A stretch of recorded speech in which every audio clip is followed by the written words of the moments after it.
My name is Mark McEwen. I'm a 9th and 10th grade E&L teacher. This video is for any teachers looking to add a little bit of variety to their reading comprehension tasks. So all of these tasks can be transferable to fiction or nonfiction texts, and they can also be used during remote learning. So we're going to go through the summary paragraph outline, BBS, because but so, a critical response, and the one-sentence summary. Again, each of these can be used for fiction or nonfiction texts, but the examples we're going to see today are for fiction. Before I begin, dotted lines are for notes, and these are some symbols and abbreviations I use with my students to help them take notes.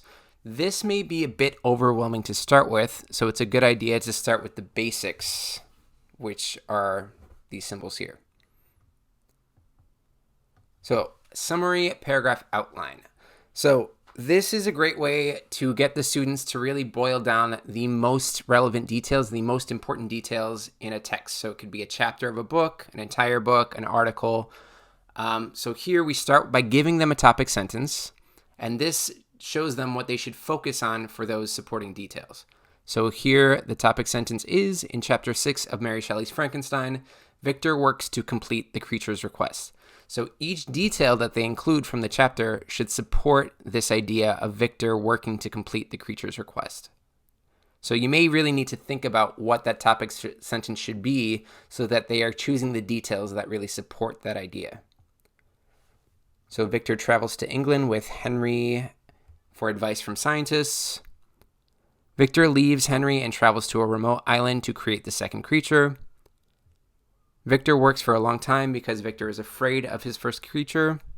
And Victor's almost finished with the second creature when the first creature arrives. So this boils it down to the most important events, but all of these details support this topic. Okay, next we have because, but, so. So this is great, again, for that reading comprehension, but this also helps them understand what these conjunctions mean, which will then help them create more complex sentences in their writing. So each of these sentence stems will be the same.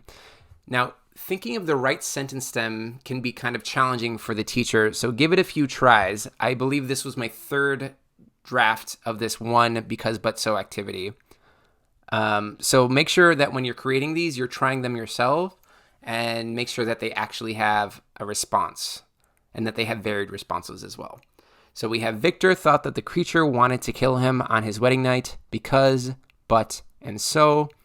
And I like to include a key at the top, reminding the students of the function of each. So because is to explain why, but is used for contrast, and so is used to show the effect or result of something. So because, in chapter 7, the creature angrily tells Victor, I will see you on your wedding night. But the creature's real plan is to kill Victor's wife, Elizabeth. So he goes to find the creature, leaving Elizabeth alone. So again, this requires that the students really understand the text well. Okay, critical response. This gives students the opportunity to be a critic of what they're reading, not just accepting it. And again, in order to form these reactions, opinions, and connections, they really need to understand the text. So this order, I think, is important. Reacting to what they're reading makes them really think about what they're reading, and then giving their opinion, showing them that opinions and reactions are different, and then finally forming that connection, which is typically a skill that students struggle with.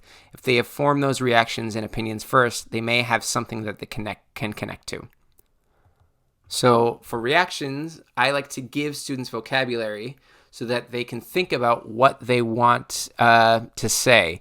They may not think of all the possibilities on their own, so by giving them a word bank like this, it helps them think about what they might want to say, but also helps them learn new words that they may not know. So here we have Victor's destruction of the second creature makes me feel angry because Victor made a promise to his first creature, then broke it.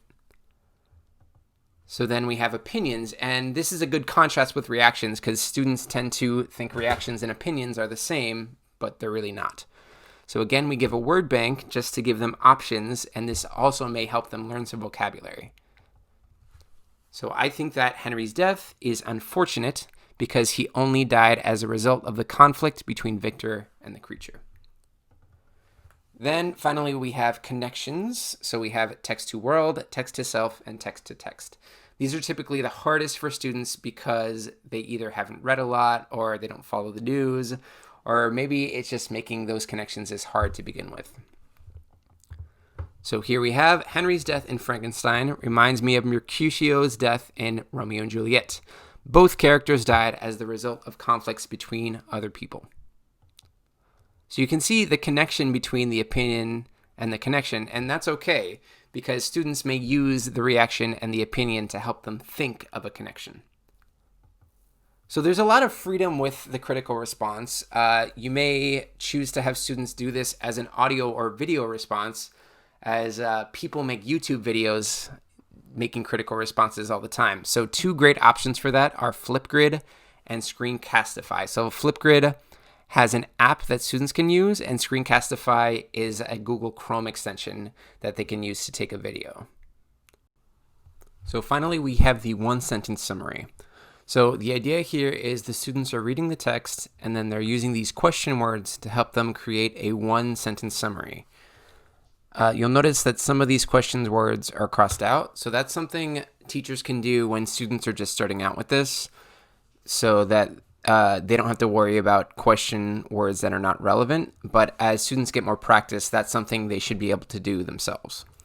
So here we have who or what. The what is crossed out because this is about a who. So the subject here is Victor Frankenstein. So what does Victor Frankenstein do? He searches for the creature. When?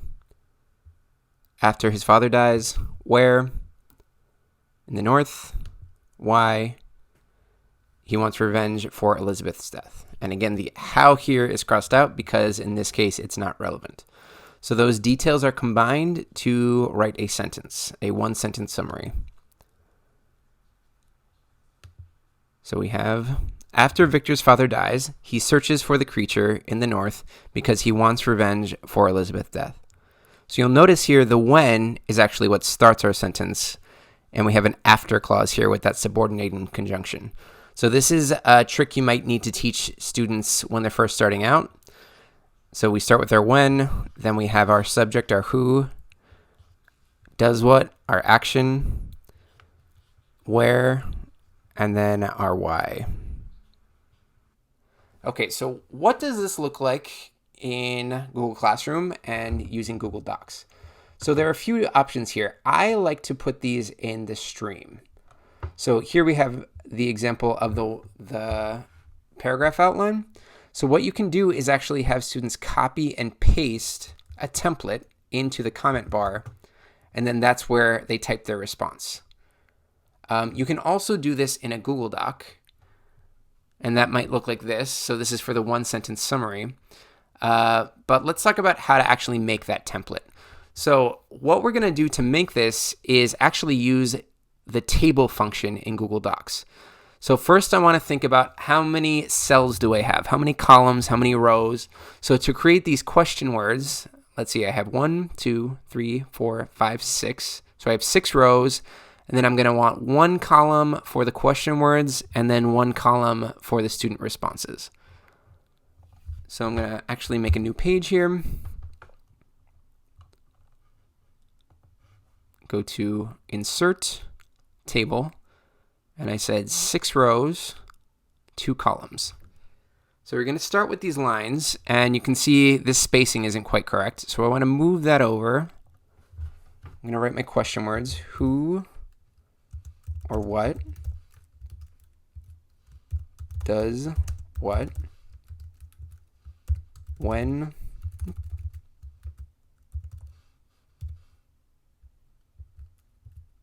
where, why, and how.